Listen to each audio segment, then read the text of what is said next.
अगर कोई आदमी के चेहरे के हाव भाव को खास तौर पर पहचानता है, तो वो उसकी माँ होती है। यह सुविचार अनवर जी के कथन के मुताबिक माँ और बेटे के बीच के गहरे भावनात्मक रिश्ते को दर्शाता है।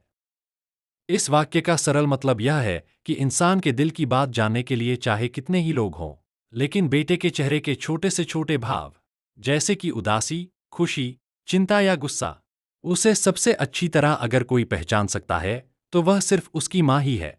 इस सुविचार को एक मिसाल से समझते हैं। एक जवान शख्स नौकरी से बहुत थका हुआ और उदास होकर घर आता है। वह किसी से कुछ नहीं कहता और चुपचाप अपने कमरे में चला जाता है।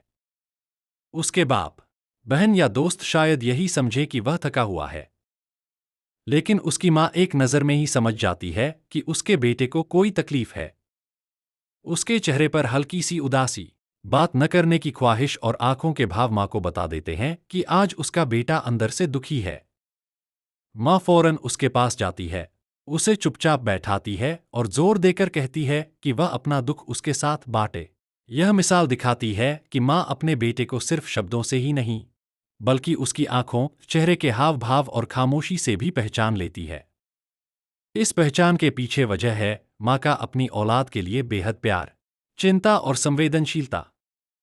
माँ एक अनुभवी गाइड की तरह है, जो अपने बेटे को दुखी देखकर फौरन मदद को तैयार हो जाती है।